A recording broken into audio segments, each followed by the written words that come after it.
When you're all driving carpool and banging your Pilates instructors to fill the empty voids in your life, we'll see who gets the last laugh.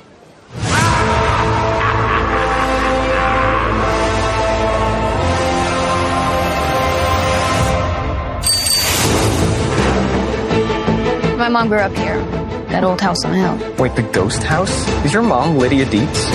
Unfortunately. She's a legend. The living, the dead. Can they coexist? Now's my chance. Ghosts aren't real. Only gullible people believe that kind of crap. I can't believe I'm doing this.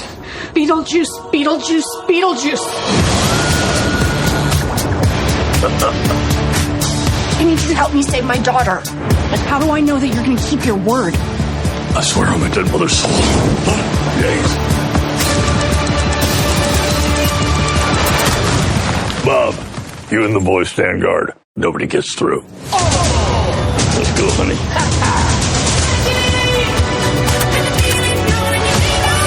Recognize this puss. Never seen that chick before in my life. Or afterlife. Are we doing this? Beetlejuice, Beetlejuice, Beetlejuice. I'm needed upstairs. Bob, hold down the fort. Spill your guts. Who wants to go first? All right, I will. See, I'm willing to do the work. But afterlife is so random. You're that thing from my dream. Really more nightmare material. Confronting the unknown, conquering your fears. There's nothing harder.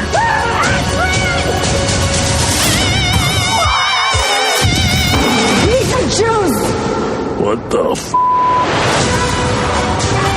Thank you all for coming to this special occasion, but right now would like a little privacy.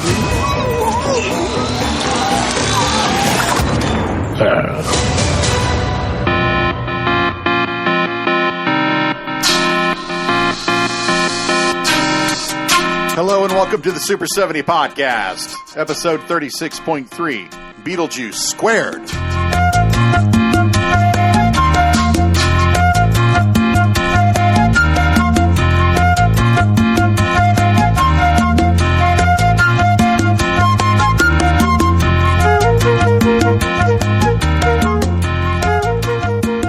Running a few weeks late due to the release schedule in Deutchland, but here is Luke and I talking about experiencing Tim Burton's latest big hit on the big screen and how it played out and went down in the Potsdammer Platz.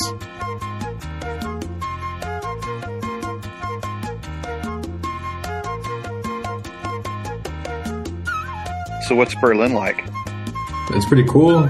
Pretty broad question. It's pretty cool. Do you like living there? No, I love it here. It's great. The people are like direct, which is different. It's not like rude, but like it's direct. So it's not like in the States where they'll like sugarcoat the shit out of something if you did something wrong. They'll be like, yeah, you kind of like messed up, but you know, it's not personal or whatever. Just like, you know what I mean? Cause like, professors, they'll like call your shit out, like, but it's not like, to them it's not rude. So I heard like a story of this girl who's got like a talking to or whatever, and she started crying and shit. It was crazy. Yeah, the people are nice in a different way. So yeah, it's probably the most diverse city I've ever been to. Oh, really? Yeah, there's people of all sorts. There's everyone. Any type of ethnic group is in Berlin. It's very weird. Okay, so like the next day you went to go see Beetlejuice. Yeah. Same place? Yeah, same place. Yeah, that movie fucking sucked. It was so bad. That was so much worse than Joker 2. Oh my god. Everything about it was so bad. Holy shit. The acting, the plot, the Tim Burton-ness was bad. All of it was sucked, man. The characters were bad. Like, the most annoying part was Winona Ryder's mom. I forgot her name. Like, neo-postmodern artist.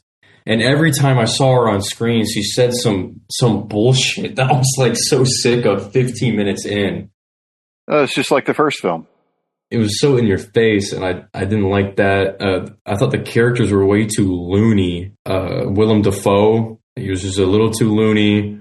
Catherine O'Hara, she played Catherine Delia O'Hara. Dietz. Yeah. Yeah, way too loony. I thought the kid, like the guy in the ghost in the treehouse, whose evil plan you can see a mile away. Yeah. No, don't talk to your mom, who's a specialist on paranormal activities. Just read this sentence in Latin. Trust me. Backwards.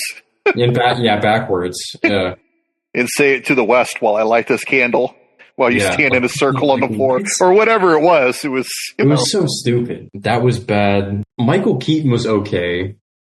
He was all right. I thought he was the only decent thing about the movie, but even then, like, he only had like a good few jokes, and the ending was just ridiculous. Like, everything about it was just like Beetlejuice goes Hawaiian. Like, I don't think it should have seen. It shouldn't have seen like the light of day. Like. Must we go tropical?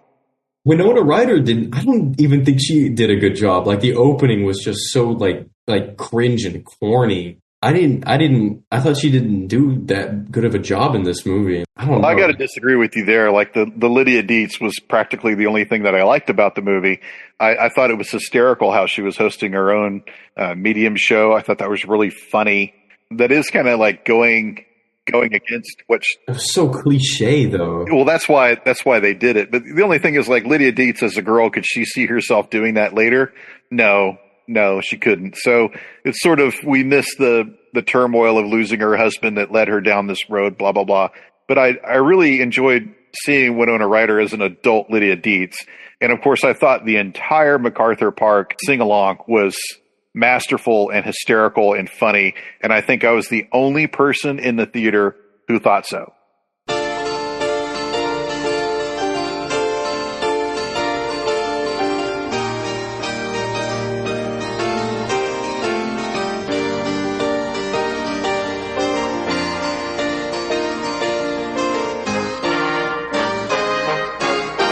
Spring was never waiting for us, girl.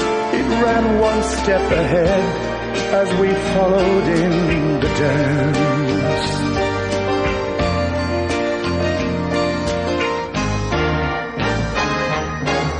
Between the parted pages and were pressed in love's hot fevered iron like a striped pair of pants.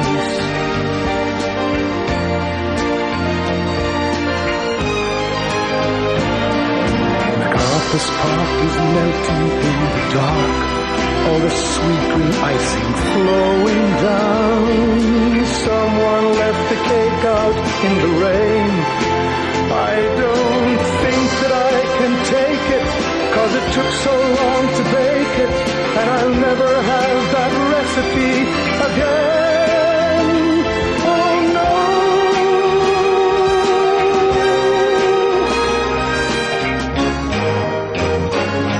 I recall the yellow cotton dress foaming like a wave on the ground around your knees.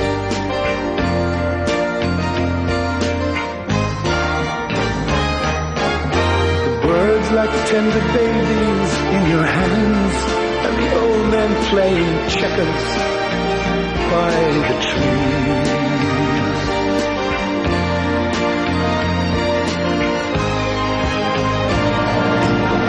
This park is melting in the dark, all the sweet green icing flowing down. Someone left the cake out in the rain. I don't think that I can take it, 'cause it took so long to bake it, and I'll never have the recipe again. Oh no.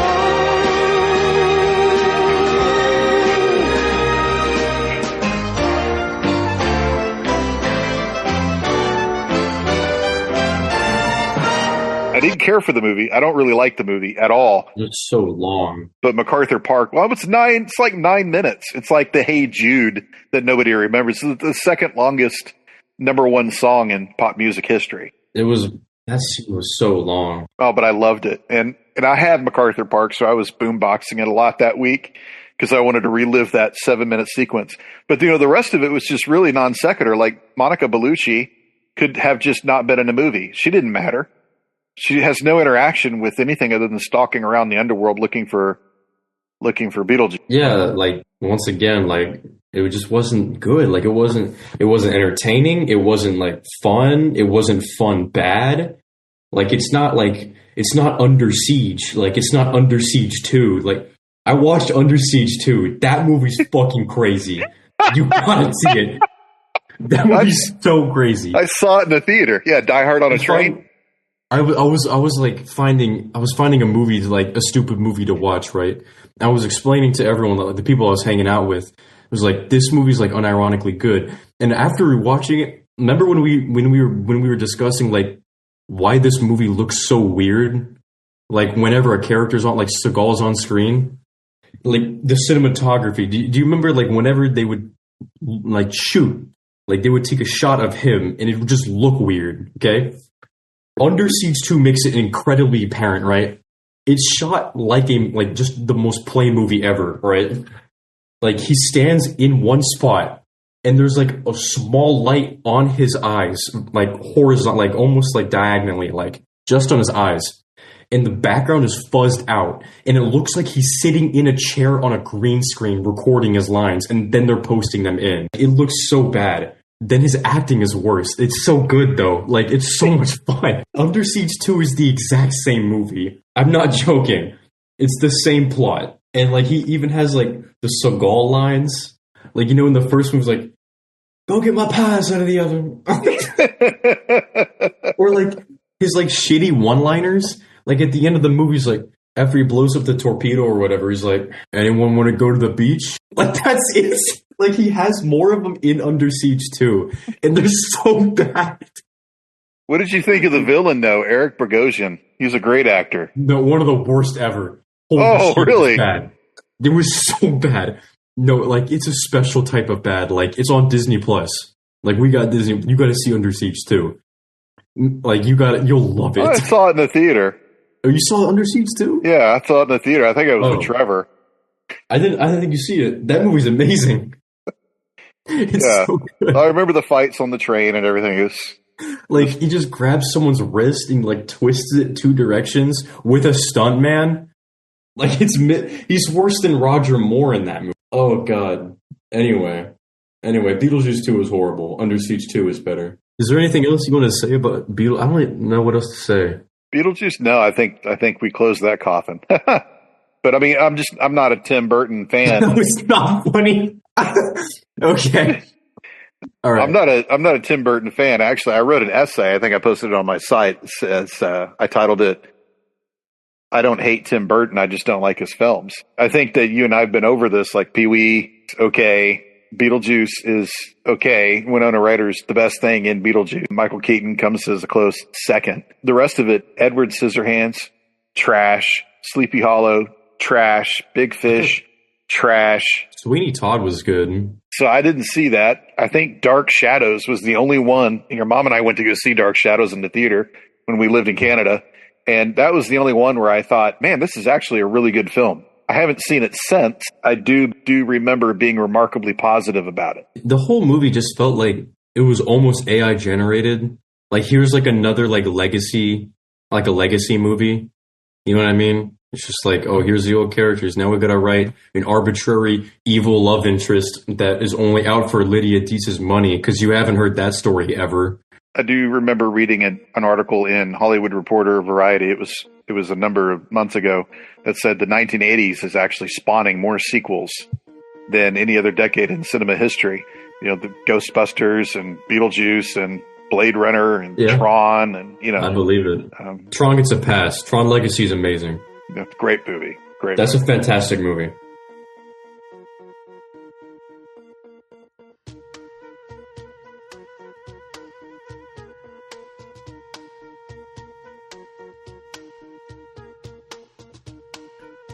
Thanks for hanging out with Luke and I while we talked about Beetlejuice. You can find the Super 70 podcast wherever you find podcasts. You can find me, my books, and my blog at www.thatdylandavis.com. You can find Rosalind McPhail's music at www.rosalindmcphail.com. You can email me at thatdylandavis@gmail.com, and you can find me at thatdylandavis on Threads and Letterboxd. I'm Dylan Davis, and you'll see us next time at the Delphi Lux. Get off at Zoo Station.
There will be another dream for me. Someone will bring it. I will drink the wine while it is warm and never let you catch me looking at the sun. And after all the loves of my life, after all the loves of my life, you'll still be the one. I will take my life into my hands and I will use it. I will win the worship in their eyes and I will lose you. I will have the things that I desire and my passion flow like rivers through the sky. And after all the loves of my life,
melting in the dark. All the sweet green icing